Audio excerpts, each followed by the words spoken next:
Thanks for joining us this afternoon. We're excited to share this panel on making education the human experience, past, present, and future. I'm going to turn it over right now to Dr. Zhang, who's going to present our first paper.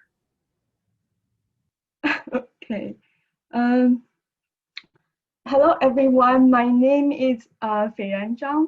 I am a PhD student at Eindhoven University of Technology. Today, I will be talking our work on understanding learning and emotions in design-based learning. This is a joint work by Panos, Markopoulos, Peeters, Biekens, Laure, Peeters, and Tilde Bekker. Previous research has already shown that design is a powerful tool for learning. Design-based learning has emerged as a learning approach where students learn what they need to learn through design activities.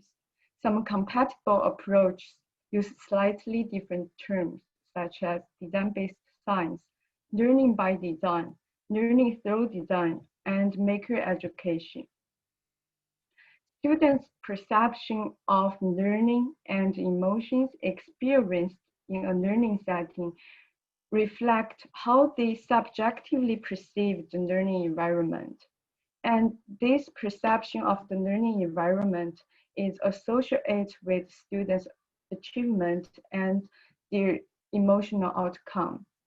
However, our current understanding about this within the context of design-based learning is limited. In this work, our focus is to understand learning and emotions from perspective of students to gain insight for future works on what is crucial to be considered.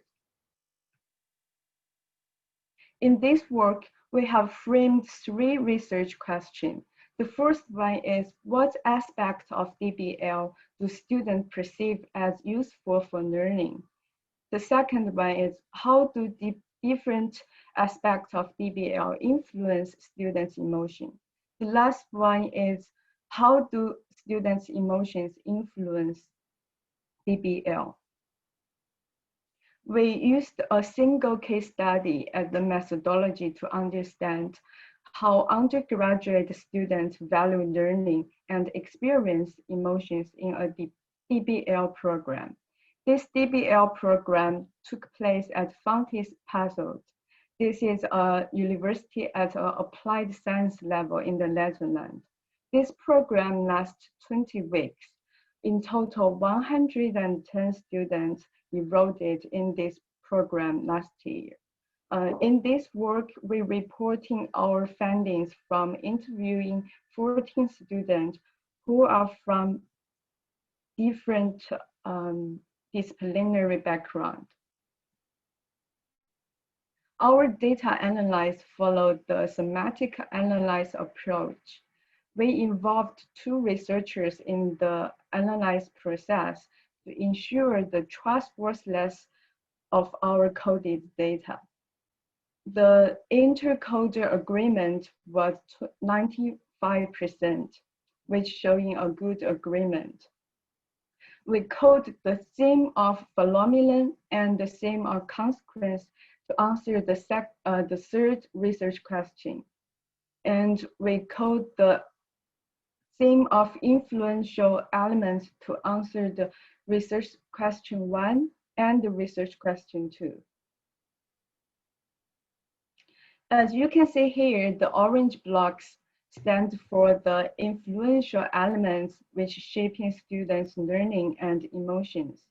Given the limited time for today's presentation, I will focus on the aspects of relevance, progress assessment, and design process. As shown in the figure in the left-hand side, the x-axis stands for the 9 influential elements, while the y-axis stands for the 14 individual students. The finding shows that different students perceived learning in DBL in different ways. And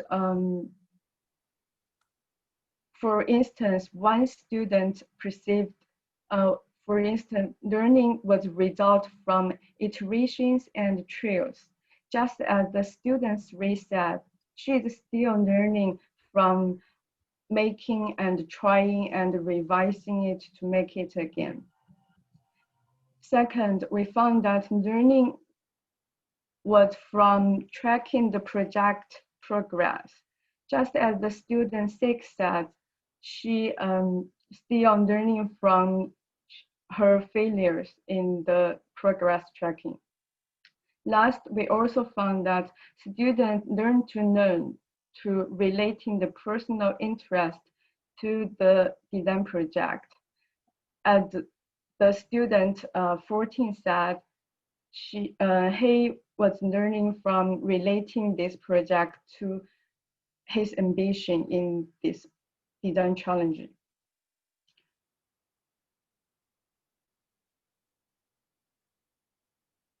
Relating to the second research question, as you can see in the figure in the left-hand side, all the 9 aspects of DBL can evoke emotions, students' emotions. I will highlight some of them. The personal relevance of the design challenge seemed to intensify both positive and negative emotion. In the case of student 6, this personal relevance gave her passion about working something she is interested in. On the other hand, in the case of student 11, he felt about pressure about this because he wants to do it perfectly. Second element is about tracking process. We found this process is a situation where emotion often activated. And the last element I'm highlighting is about the design process. We found that even in the same situation, just as the student 12 said, he still experienced different emotions, even in the same task about researching. Students report a few positive impact of emotions in DBL, include increasing motivation and increasing confidence in doing something. And regarding the negative emotions, such as from the emotion of boredom and stress, the aspect can be disengaging from learning or demotivating in doing something. Sometimes students perceive their quality of work become less better than suffering from those kind of emotions. In particular, it's interesting to note that frustration in DBL had a complex impact. For instance, students' frustration about tasks can boost their motivation to learn, while their frustration about group conflict will demotivate them from learning. As you can see here in the orange blocks, we use this color stand for the elements influence students' emotions, while we use the blue blocks stand for the elements which students perceive as useful for learning. The green blocks are the orange one and the blue one are overlap. This finding shows that some aspects students perceive as useful for learning seem to overlap with aspects evoking students' emotions. This is understandable because how students value the learning environment and how their sense of control about their learning outcome are determinations about their emotions according to the control value theory of achievement emotions. And also we found that a dynamic feedback loop of emotions and their antecedents and their effect over time within individual. Especially this can be explainable in the case of failure recognition during DBL. To summarize, we reported a case study that explored how students value learning and experience emotions in a DBL environment. In particular, this study reports 9 essential DBL aspects. We think this is important to be considered in future work because they allowed learning to occur and impact on students' learning. In addition to those 9 aspects, we think emotions are essential to be considered as well because different aspects of DBL can bring up students' emotions, and those emotions can change during the process. Besides, the role of emotion needs to be considered carefully. For instance, the feeling of frustration. Overall, this study suggests that we should pay more attention to students' emotions about the associated DBL process. This is especially important for the online learning setting during this pandemic, because knowing how students emotionally and cognitively engaged in their learning matters a lot about their well-being and their positive emotion development. Future work can seek to replicate this result and extend it to a broader range of DBL programs. For instance, future work may consider the difference between formal and informal learning environment. And also future work may consider the difference of students' age and their disciplinary background on their learning and emotions. This is a brief presentation about our work, and thank you for your attention. I'm very happy to answer any question. Sorry for this inconvenience about the presentation. Okay, thank you very much, Dr. Zhang. I think we are going to hold the questions until the end of the panel to make sure we get through all 4 papers. So without much further ado, I thank you for your sharing, and we're going to invite our second speaker to share their screen and bring up their paper. Yes. Perfect. Hello, everybody. Just a second, let me share.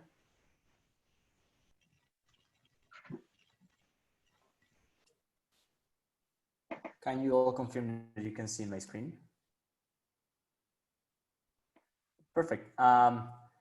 In this presentation, I'm going to be talking as well as Mishaal, who has also connected. Well, yeah, hello. Today we are going to... we can't see your... Eduardo, we can't see the slides. We can see your desktop. Oh, so sorry about that. Classic Zoom situation. Can you see my screen now? The slides? Yes. Okay, so again, great to be here. It's an honor to be presenting amongst you all. Today we're going to share with you our findings on the review of literature that we conducted of how are 21st century skills captured in makerspaces.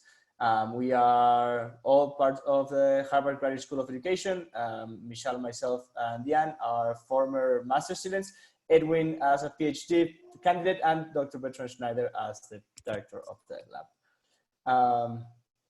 The content for today, the motivation of a study, the methodology, and the research questions. Then I'm going to share with you the results. And finally, we're going to share with you some of the conclusions that we found. But first, let us talk a little bit about these 21st century skills. There's a growing body of literature defending the need to prepare students for the demands of the 21st centuries. And in the literature, 4 skills, commonly referred as to the 4 Cs, are frequently cited. And these are collaboration, communication, critical thinking, and creativity. Now, we use the definitions summarized by the Center for Curriculum Redesign Framework and for the means of our presentation. Now, a space where it's common to find like digital fabrication spaces such as Fab Labs and makerspaces are spaces that have been pointed out as ideal grounds for students to develop the 4 Cs. And however, despite the affordances that they have for creative work, little agreement is there in the literature about how these makerspaces contribute to the development of these 4 Cs. Additionally, there are few guidelines on how this should be measured and in open-ended and self-directed environments, such as like the makerspaces activities, and which are, because of the nature of the makerspace, they are often unstructured and challenging to evaluate using traditional methods. So what we wanted to know is how are studies collecting student data in makerspaces, the methods that are commonly used to collect this data, and whether this data supports the development of these 4 Cs and other learning constructs. With that, we came up with 4 research questions. The first one is, what is the motivation for collecting student data in makerspaces? Then, how are the 21st century skills and other learning constructs measured in these spaces? Then, what data methods were used to collect the data? And finally, what are examples of promising studies that combine traditional and complex tracking methods to collect 21st century skills? Now, in the method, we used a 3-step approach. First, we selected journals and conference proceedings where there's a high density of project-based education studies, such as FabLearn proceedings from past years, Journal of Learning Analytics and Knowledge. These 7 were the main papers or journals or conferences where we focused our efforts, and we selected journals based on 2 criteria.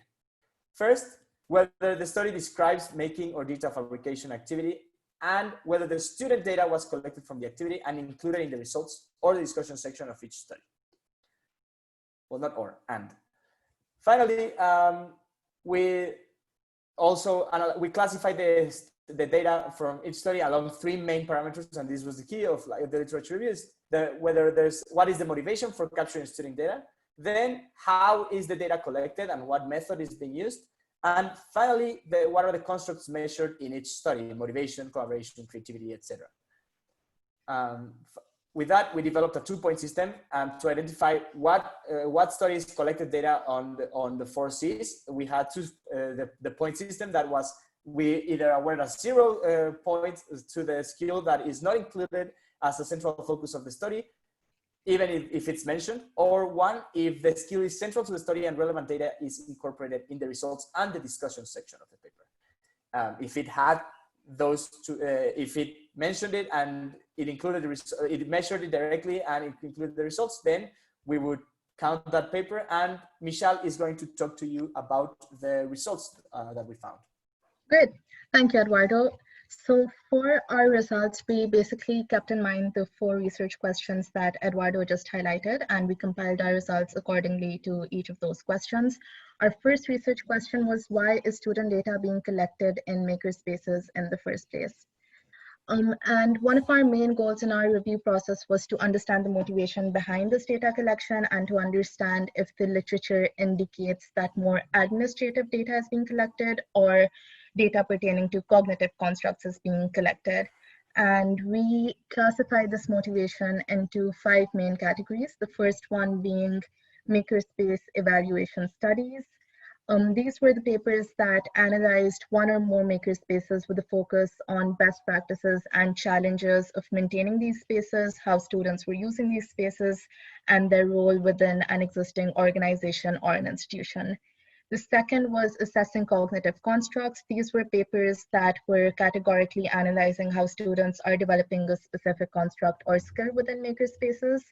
Third was assessment tools. These were papers that were primarily testing or proposing a new assessment tool to capture learning constructs within makerspaces.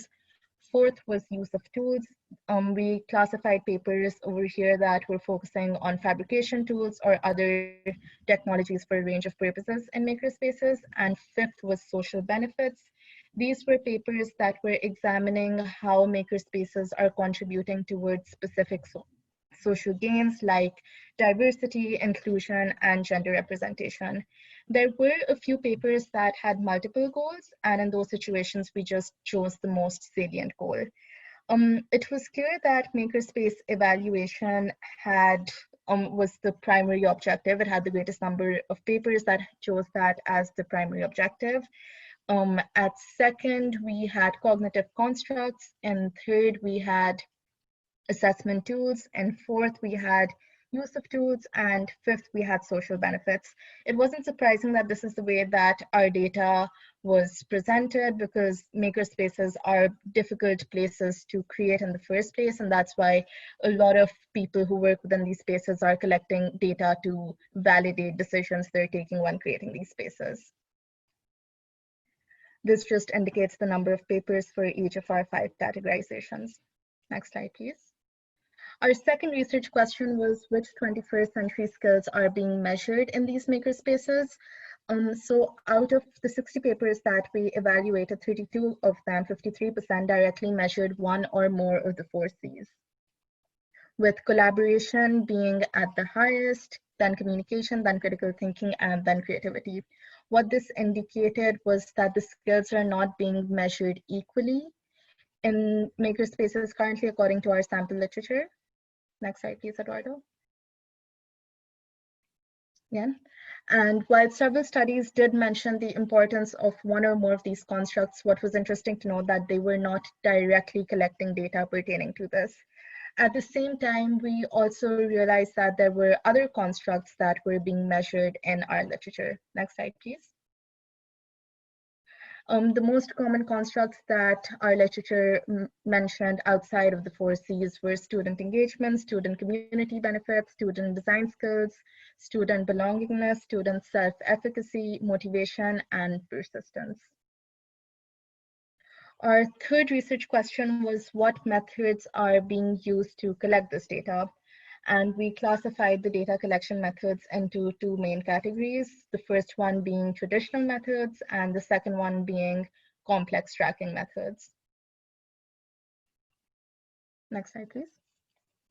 So for the purposes of our literature review, we define traditional methods as those that are typically being used in educational research, such as surveys, interviews, and analyses of student artifacts. Student artifacts basically meaning anything that a student is building within a makerspace.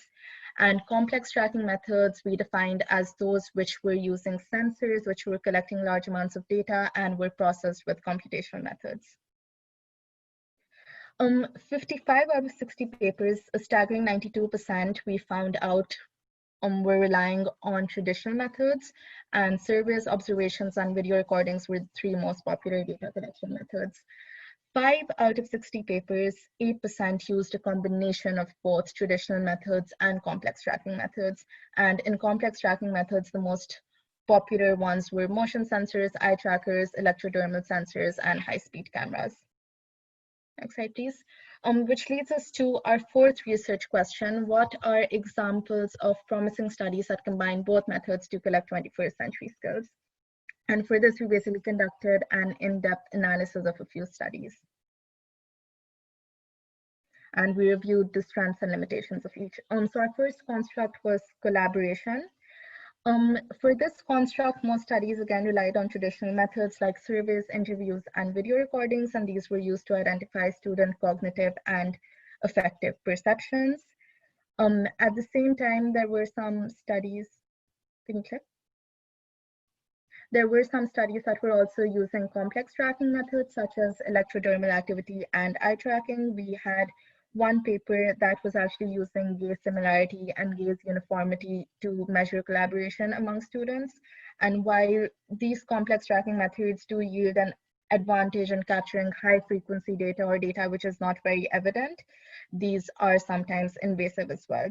Our second construct was communication, and most of these relied on surveys and which students were self-reporting. Quantifying the skill was something that was challenging, and we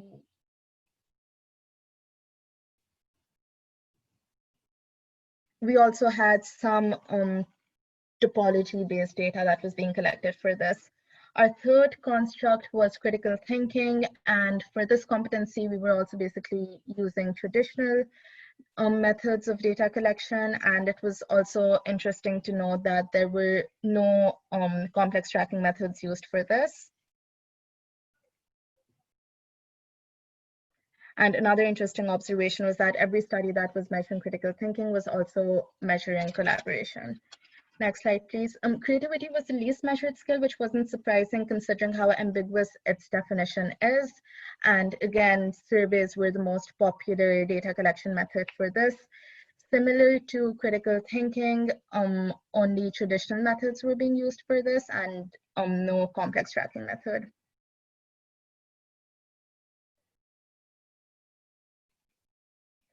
So our literature review did indicate that there is a growing interest in measuring 21st century skills within makerspaces and digital fabrication spaces. However, according to our sample, the development of these skills is still very much in its infancy.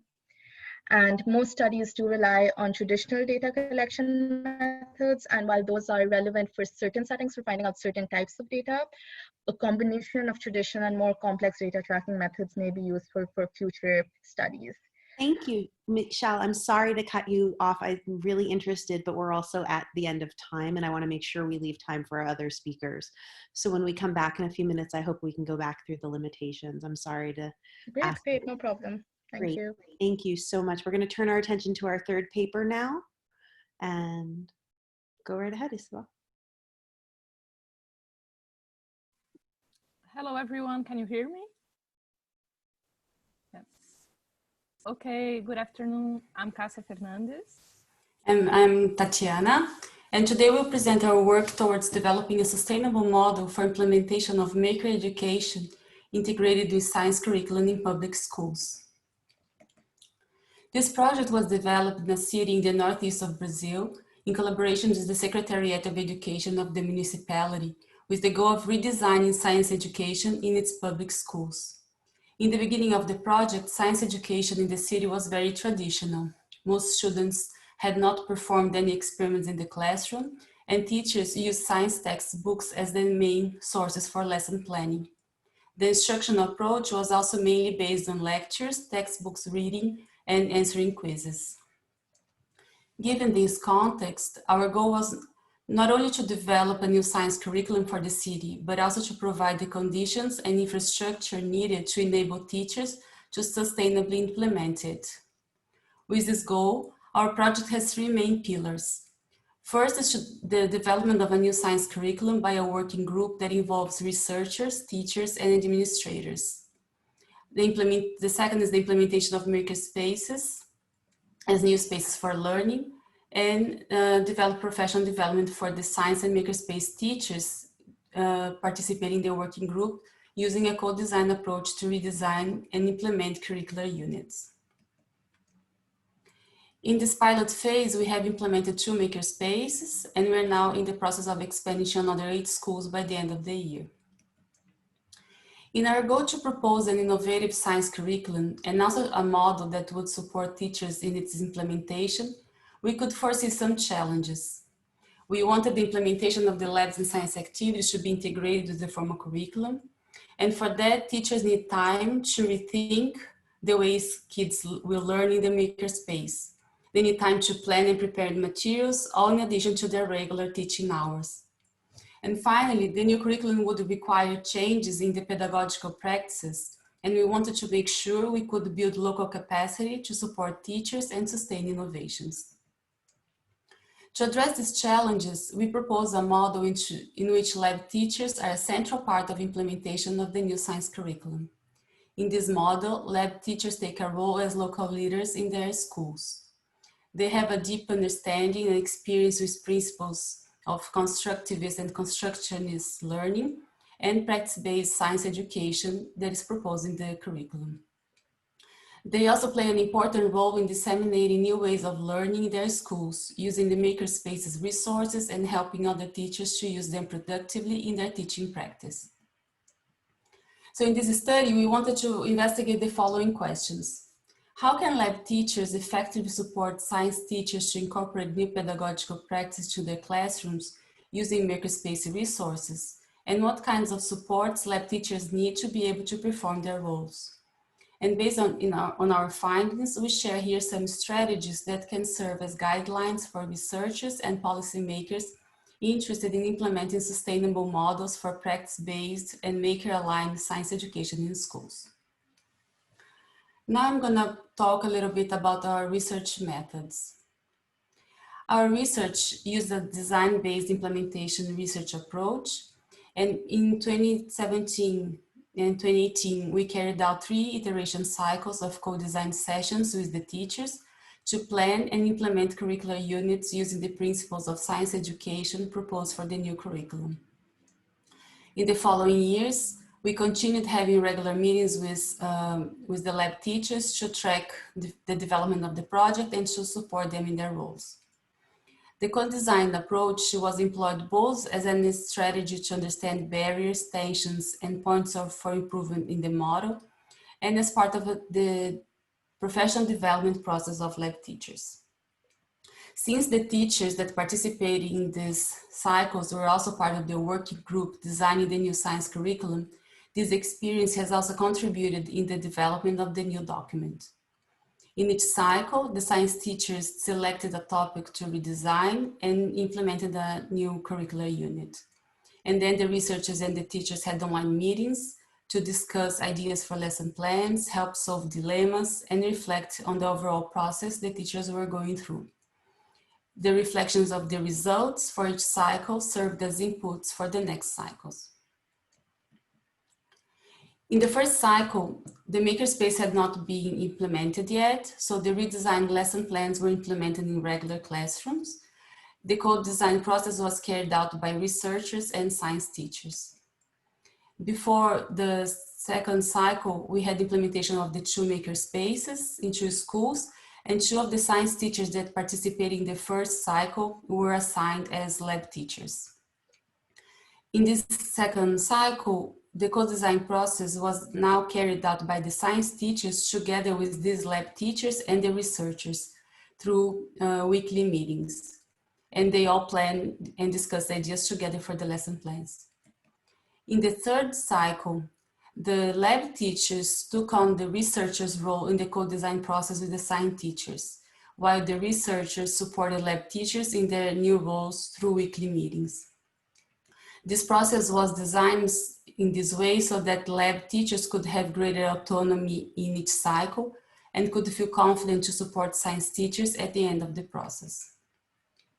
In total, there were 8 teachers participating through the 3 cycles of redesign and implementation. One was an elementary teacher at the time, and 7 were middle school teachers.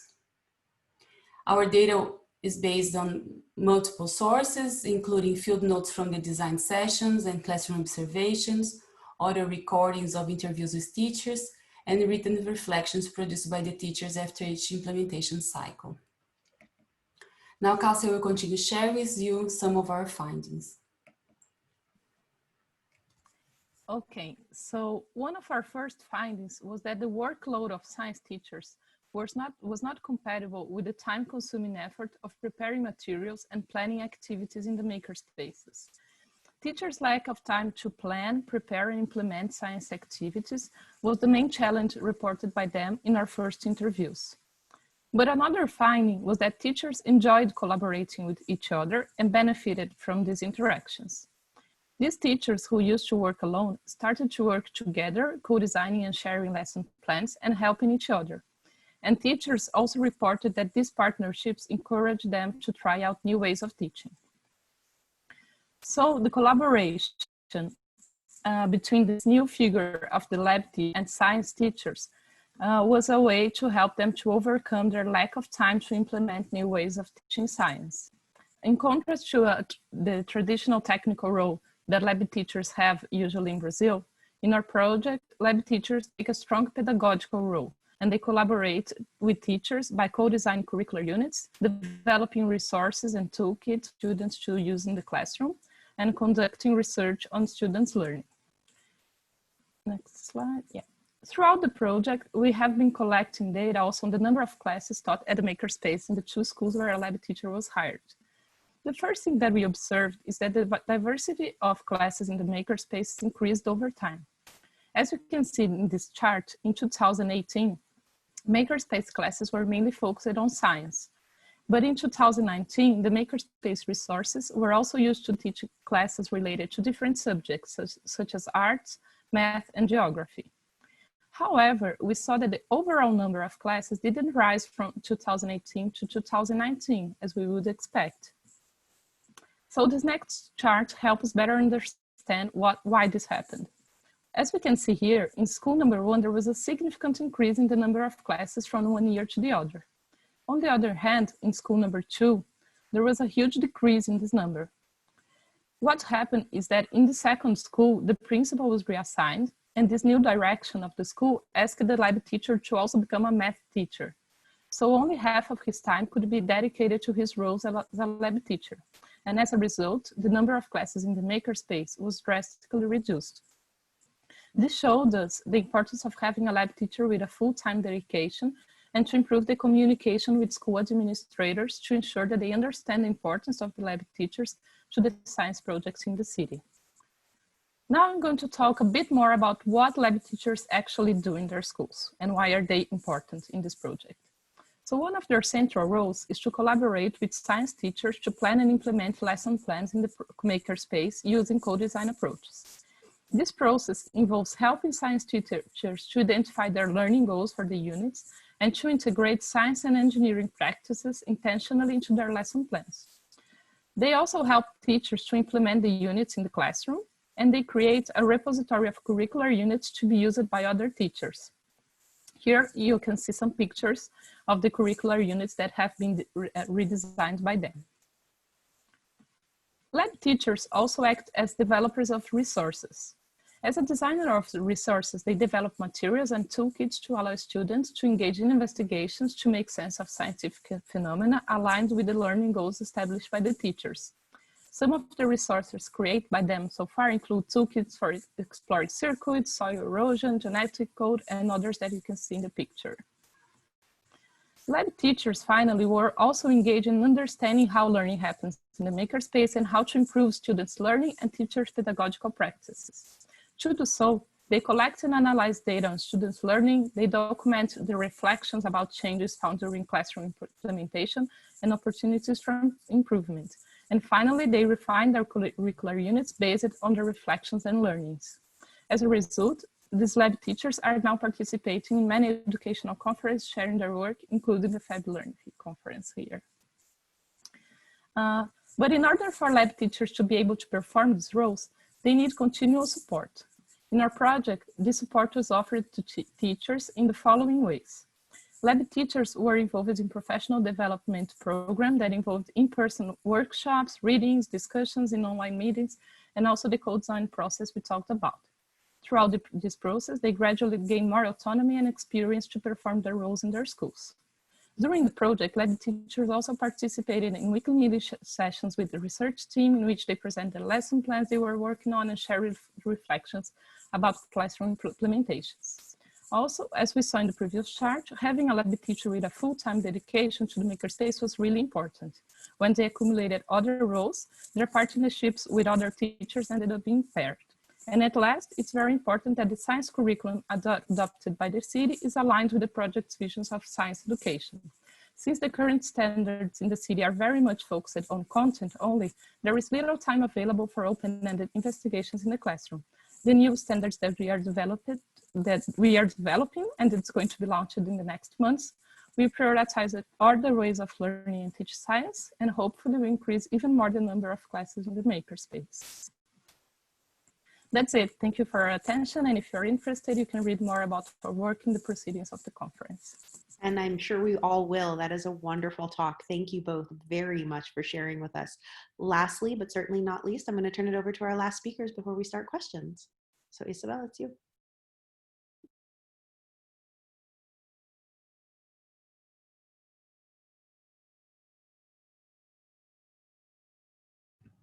Okay, so can you see my screen?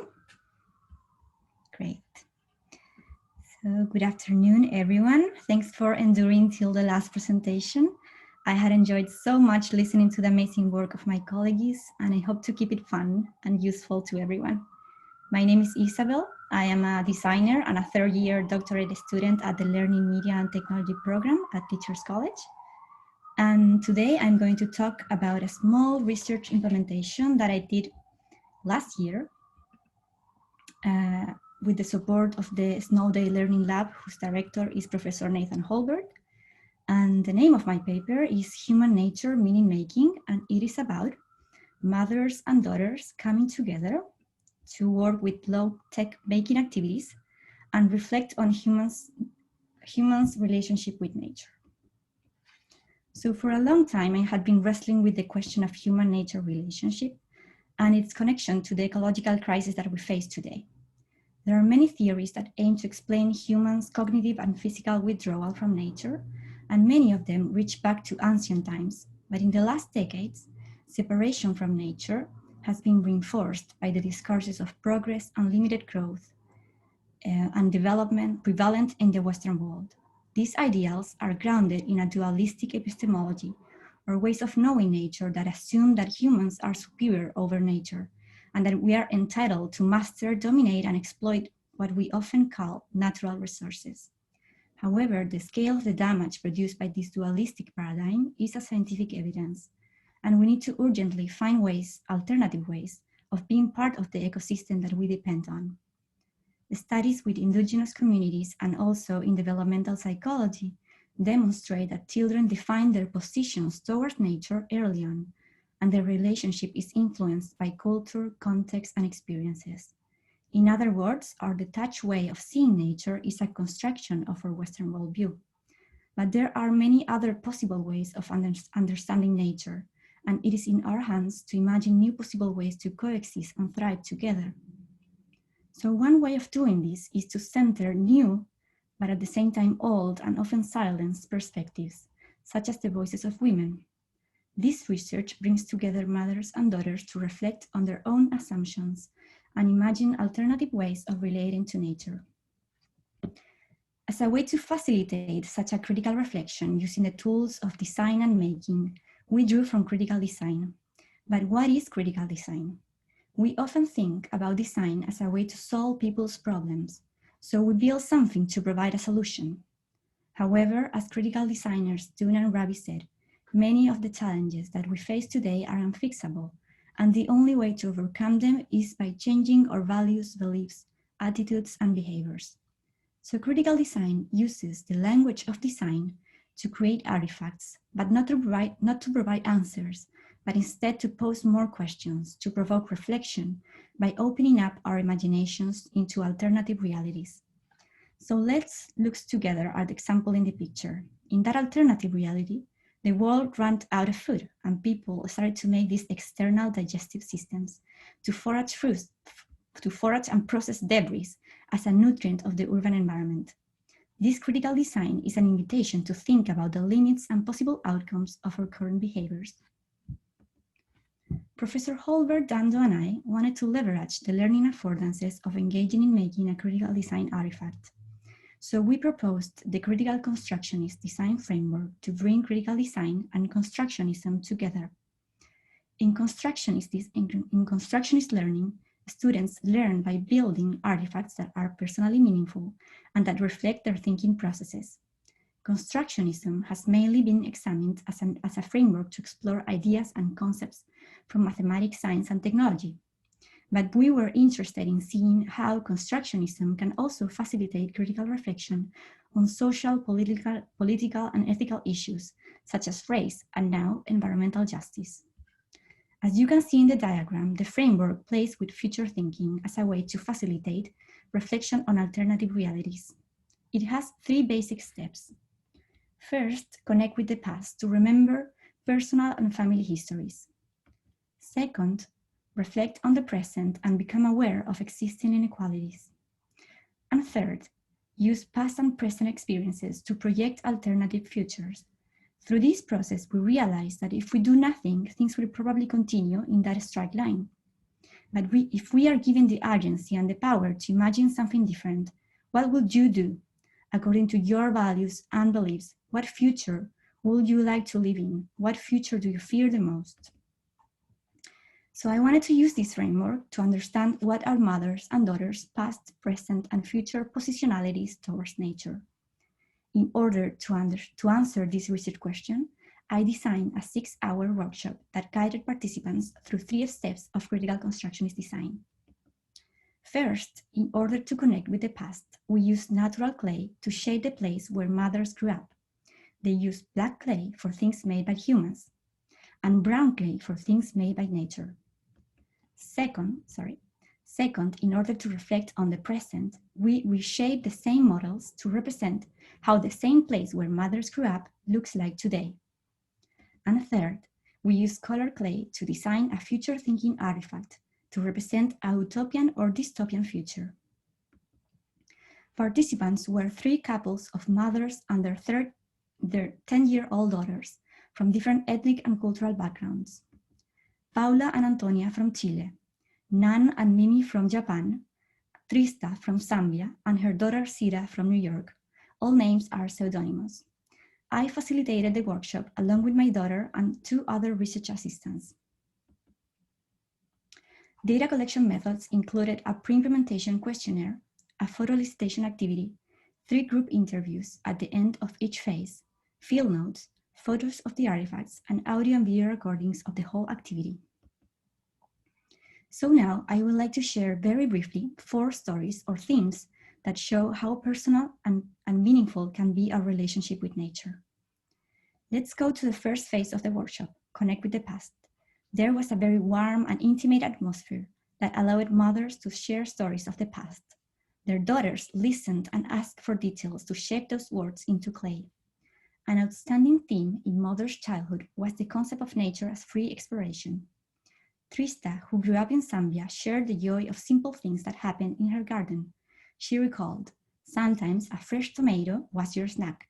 You just go to the garden, get a fresh tomato, wash it, cut it, put salt on it, and that was your snack. Similarly, Nan, who grew up in a semi-urban environment in Japan, shared her memories in the vacant lot in the back of her house. She played in the woods every day, and when she wanted to be alone, she would climb on top of a tree and stay there for hours before her parents even noticed that she was missing. But for Paula, who grew up in a dense urban area in Santiago de Chile, nature was out of reach. Nature and free exploration were instead a privilege. She remembered the loneliness of growing between buildings, and one of her favorite things was sitting outside at night and look at the lights of the cars passing by. For the photo elicitation, she shared this picture along with the lines. I was most of the time trying to grow up by myself with my imagination. My parents worked long hours and had other struggles. However, the few memories Paula had of nature were vivid and rich in sensory detail. For example, she recalled the smell of the chamomile growing wild next to the bus stop. When reshaping the models to represent the present, nature as a privilege was even more present in Paula's life. While this time all models had more black or human-made things, Paula one surprisingly has more brown or nature. She explained that a park was built across the street. However, the neighborhood became so expensive that they were pushed away and moved to another place. She said, now the only ones who can enjoy the park are those who can afford to live there. Parks and the idea of nature under control emerged as the girls shared their present experiences living in New York City. None of the girls recalled being in nature alone by themselves. They were always with their parents or other grown-ups. The forest behind Nan's house was cleaned up and now looked more like a park. Mimi preferred it this way, that she described it as clean from annoying bushes and not gloomy anymore. Paula said that she didn't like nature when it was that looks like scary places, like in stories. She said, I really don't like to be dark in the woods, but if it's in a park surrounded by other people, then it's okay. Finally, it was the time to imagine and speculate in what ways humans will relate to nature in the future. The common trend in this phase was human-nature continuum. Mimi and Nan made an under-the-water house. Mimi explained that there will be no more space to live in the land, so people will move into the ocean. According to her, people will live inside the nature with other species. Sira and Trista imagined that people will find new ways to blend with nature. Sira asked, what if we don't cut the trees and live in the tree? And finally, Antonia and Paula imagine that in the future, people will dress in clothes made from natural items such as seaweed and also fish bones.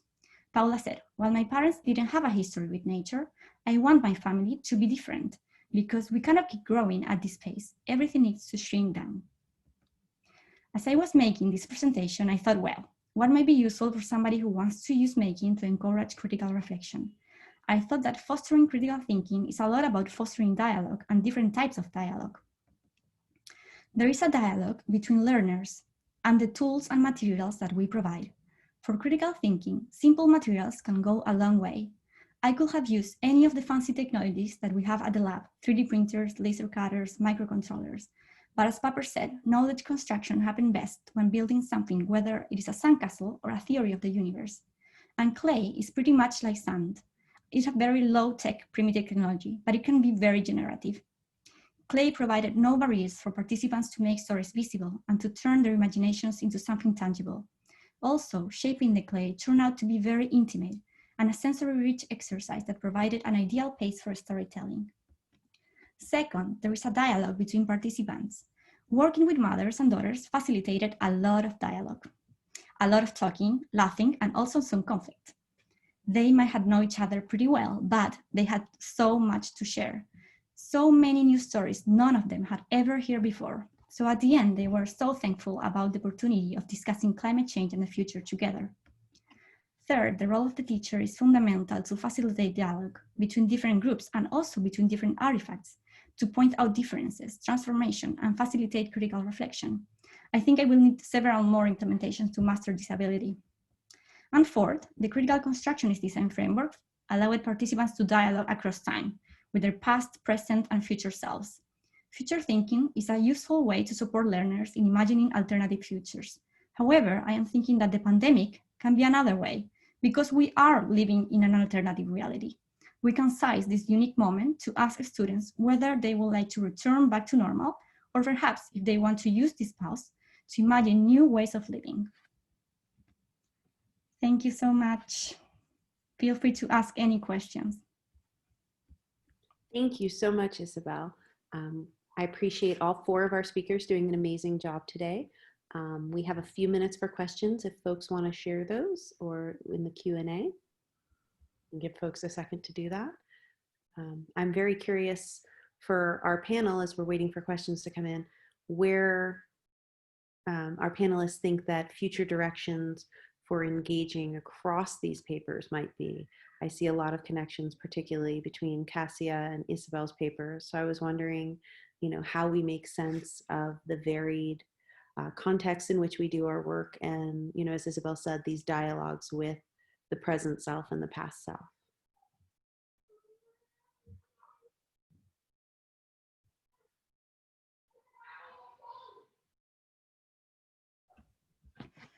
Yeah, I can try to respond to that question. I feel that there is a lot of opportunities to adapt in creative ways in the future, and especially in the moment that we are living now.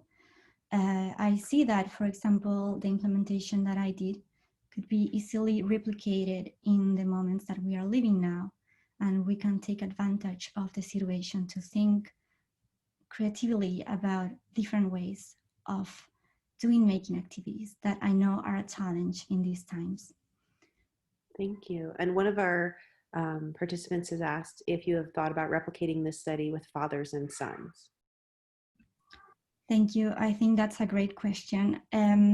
I really focus on mothers and daughters because I have a daughter of the same age, and I had access to students the same age, but also because it is very interesting how women had been systematically taken off of the discourse of environmental decision-making, especially within local communities in rural places that now had been most affected by climate change. And also they are minority in science and in policymaking.